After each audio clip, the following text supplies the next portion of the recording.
Hello everyone! Welcome back! Are you ready to continue Fablehaven? Of course you are. That's why you're watching this video. Unless it was to pretend like you're talking to me. That's okay too. That's totally okay. Go ahead. Talk to me. Yep. Okay. Yep. Sure. Uh-huh. That's so interesting. Hey guys, I gotta do something. I miss your cute faces and I miss your cute voices. So, there we go. That was a nice little conversation that we had. Now, on to Fablehaven because I know you're super excited to see what happens next, okay?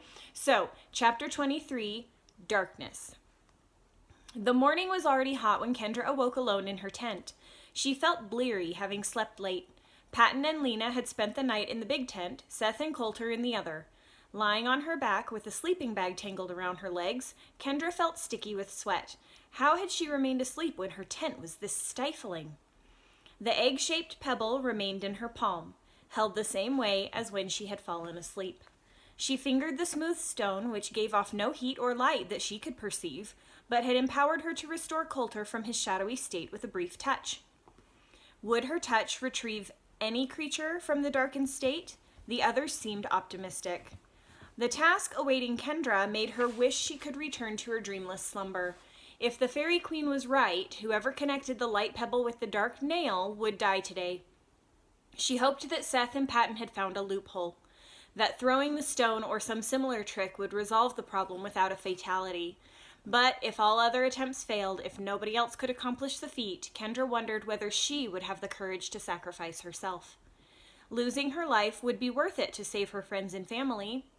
She hoped she would be brave enough to take the necessary action if the decisive moment arrived. Slipping the pebble into her pocket, Kendra pulled on her shoes and tied them. She crawled to the door of her tent, unzipped it, and stepped outside. The fresh air, though hot, was a relief after the stale confines of the tent. Kendra tried her best to blindly arrange her hair with her fingertips. Sleeping in her clothes had left her feeling in desperate need of a shower. "She's up!" Seth hollered, jogging toward her, wearing the backpack with the chronometer. "Looks like we can do it today after all." "Why didn't you wake me?" Kendra accused. "Patton wouldn't let us," Seth said. "He wanted you rested. We're all ready." Turning, Kendra beheld an impressive crowd of satyrs, dryads, dwarfs, and fairies occupying a field between the tents and the gap in the hedge wall. They were all staring at her. Her eyes swept across the gathering. She was keenly aware that she had just emerged from a hot tent, dressed in the same clothes she had worn yesterday. Hugo approached from a distance, pulling the cart, flanked by Cloudwing and Broadhoof. Patton, Lena, and Coulter rode in the cart. "Where did Hugo get the cart?" Kendra asked.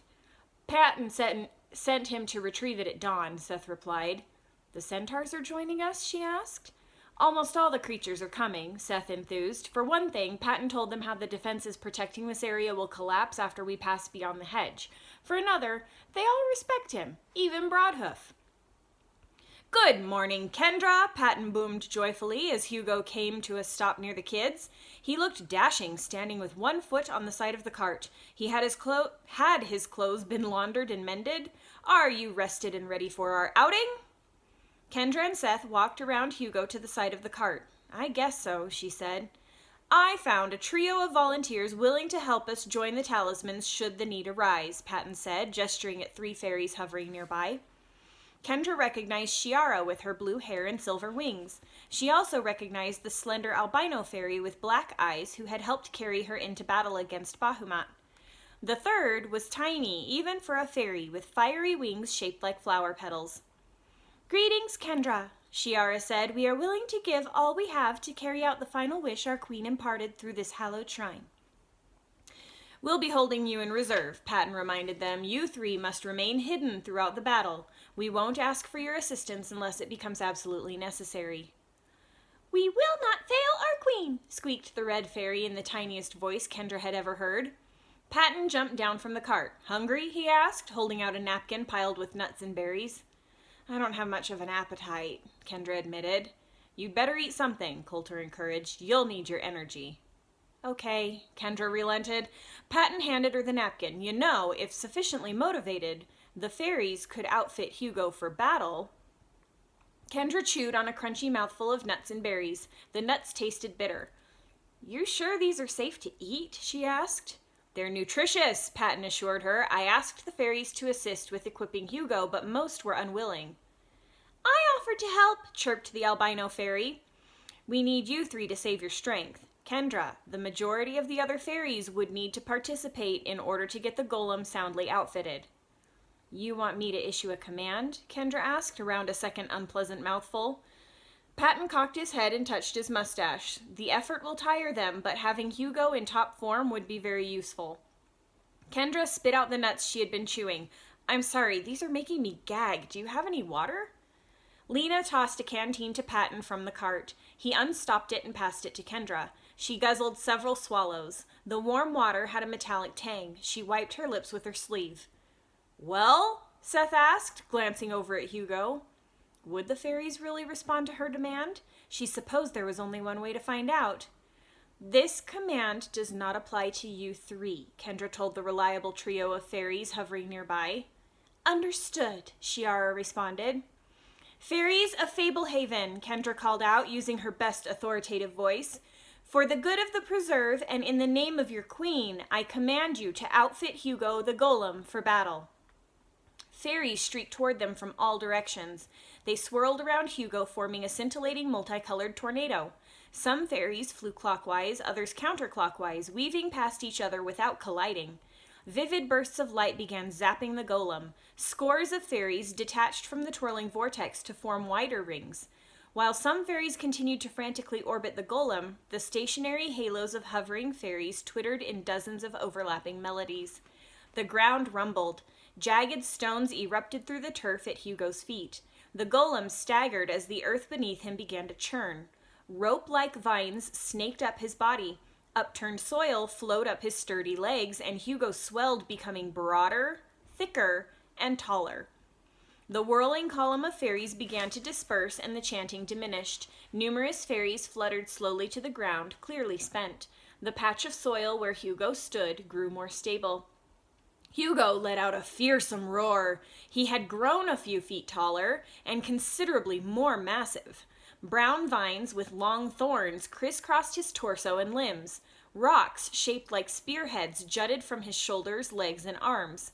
Serrated plates of stone projected from his back.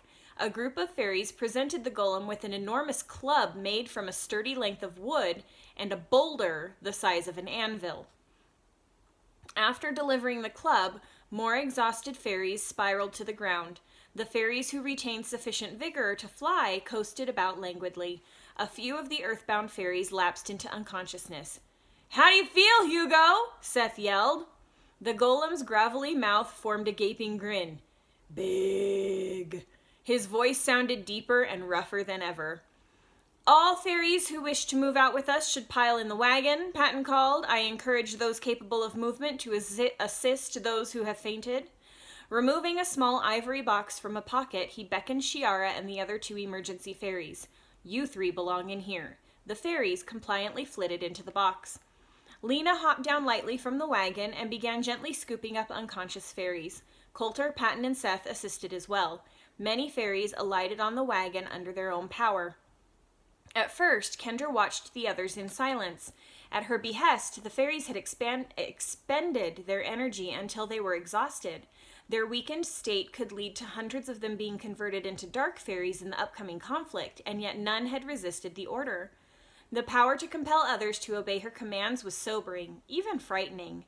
Kendra knelt and began gathering fallen fairies, carefully arranging the limp, fragile bodies on her palm. The handful of unconscious fairies seemed almost weightless. Their translucent wings felt sticky against her skin, like gummy scraps of tissue paper. The fairies in her hand began to glow brightly, although none awakened. Placing the delicate bodies in the cart illustrated why she would have to be very careful with her new ability. She did not want to inadvertently harm these tiny, beautiful creatures.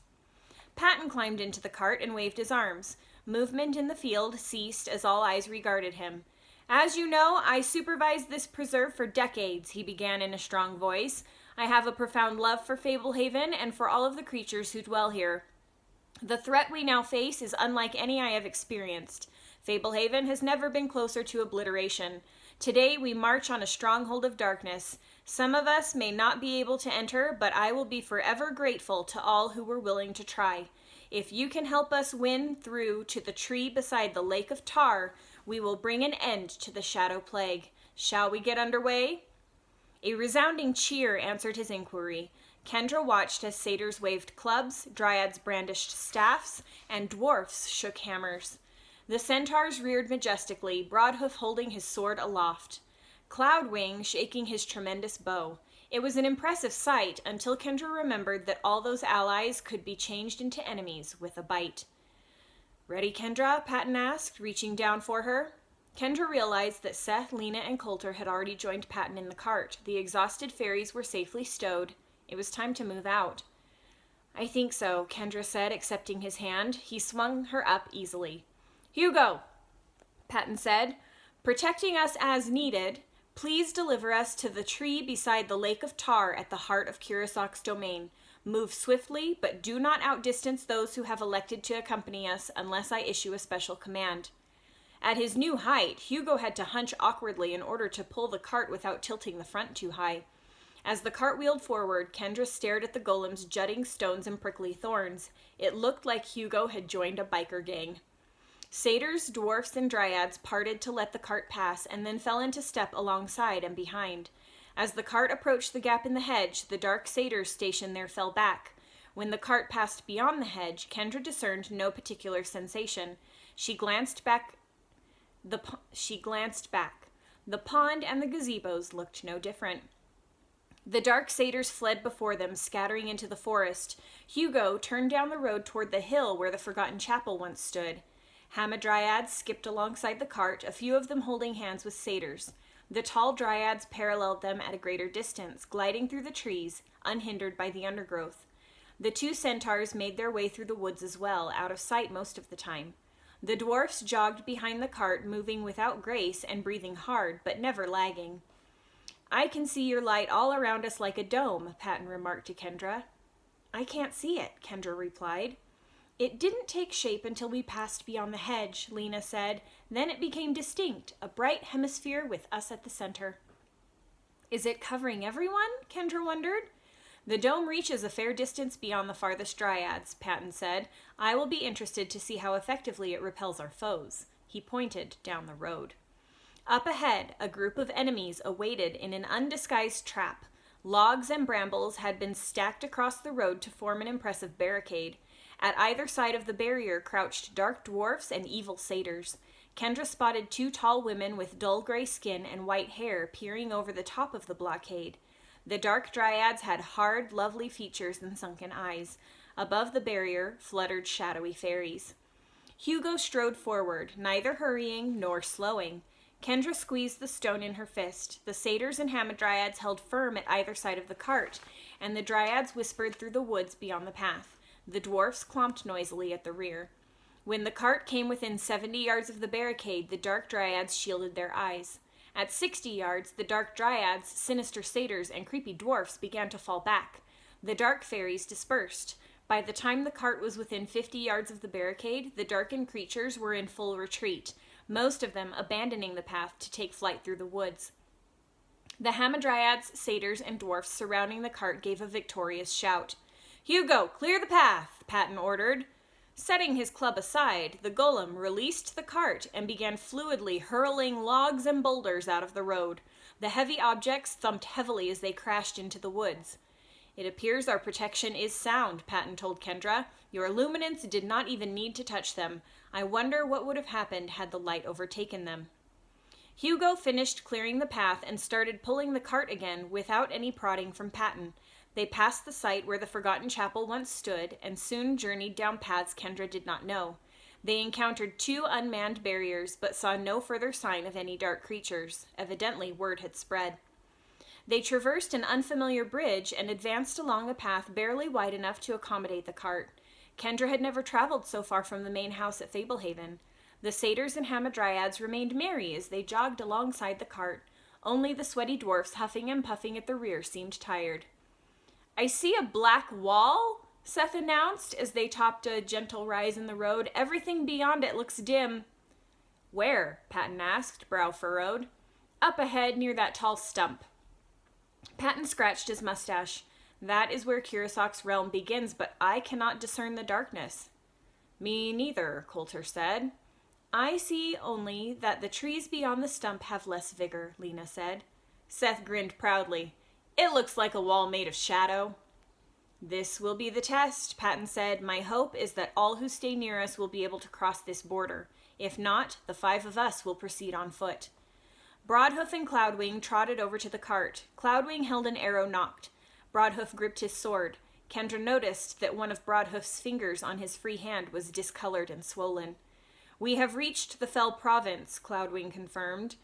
If we are unable to enter, we will harass the enemies and attempt to draw some away, Broadhoof declared. Patton raised his voice. Stay near the cart. If any are unable to pass into this dark realm, Broadhoof will escort you to the final refuge at Fablehaven, a sanctuary frequented by his kind. If we manage to penetrate the darkness, stay near us and protect the children at all costs.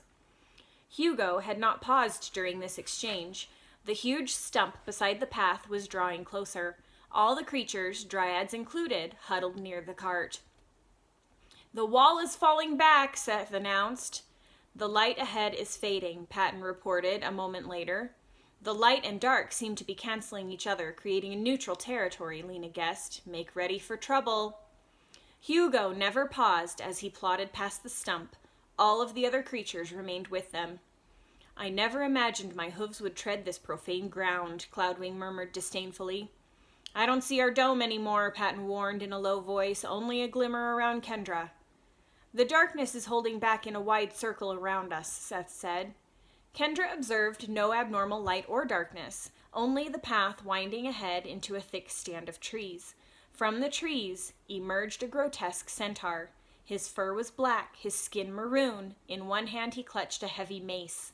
A bushy mane went from the top of his head down the center of his broad back. He stood considerably taller than Broadhoof or Cloudwing. Intruders beware, the dark centaur called in a deep snarl. Turn back now or face destruction. A bowstring thrummed as Cloudwing let an arrow fly. The dark centaur shifted his mace, deflecting the slender projectile.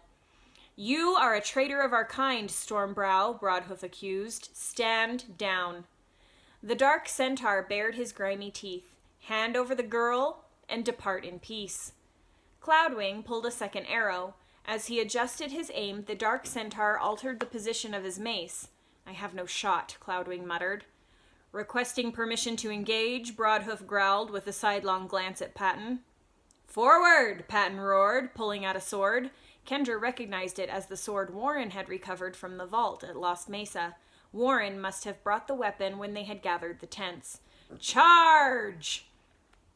The cart lurched as Hugo rushed toward the centaur. Kendra grabbed the railing at the side of the cart to avoid toppling backward and dropped her eyes to avoid stepping on unconscious fairies as she shifted her position.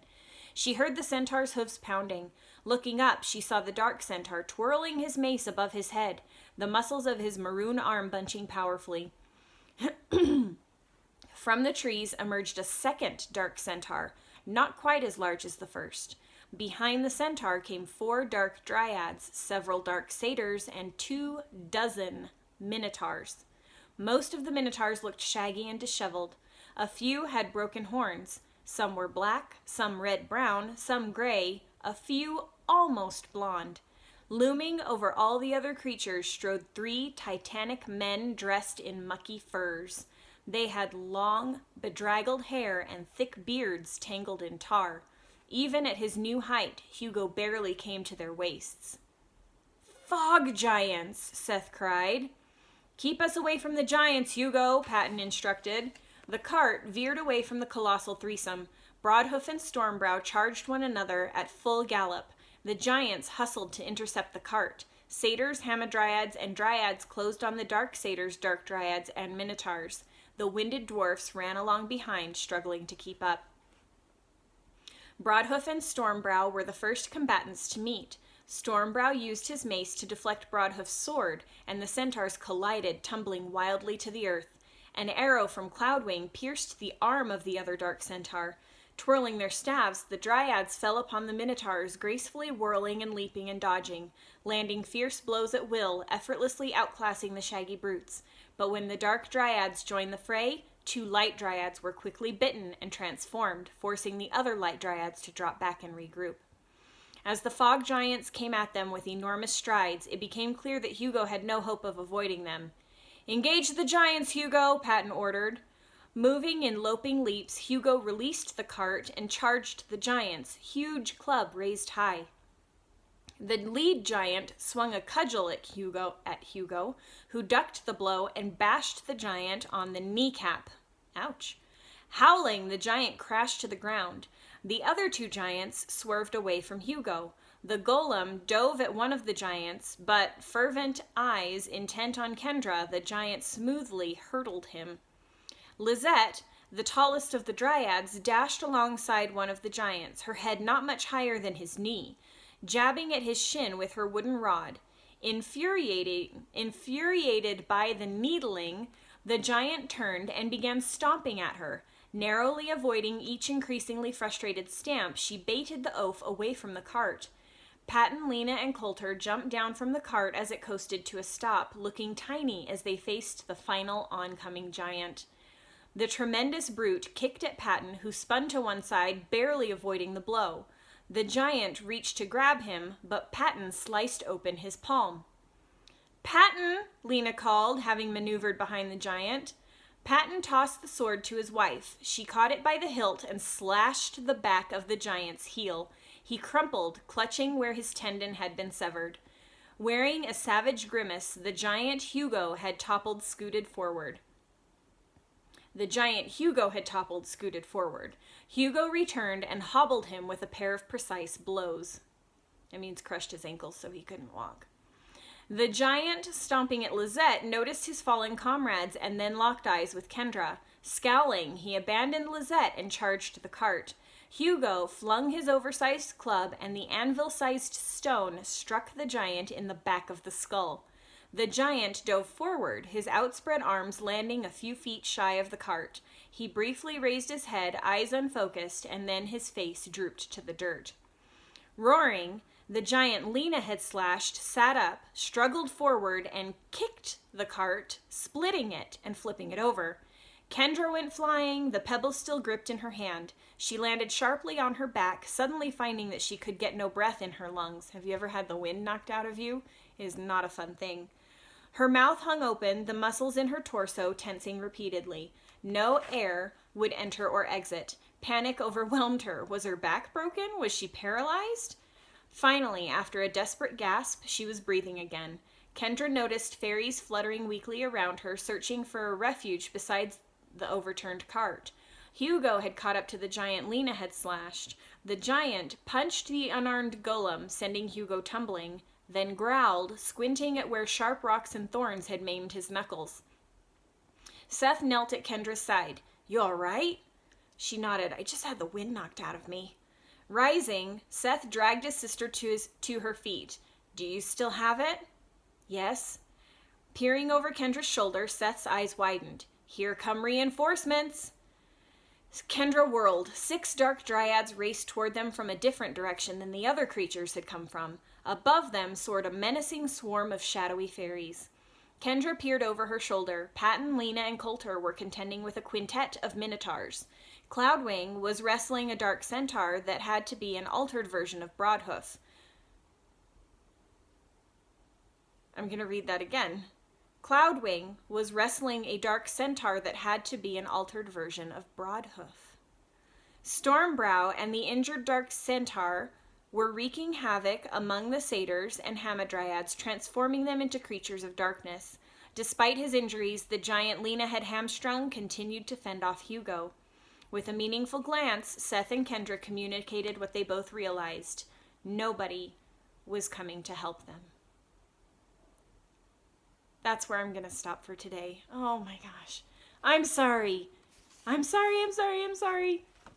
I know, we just want to find out what happens. Look at that. That's all we have left. Oh my goodness. Okay. So, we will continue next time. Have a great day, everyone.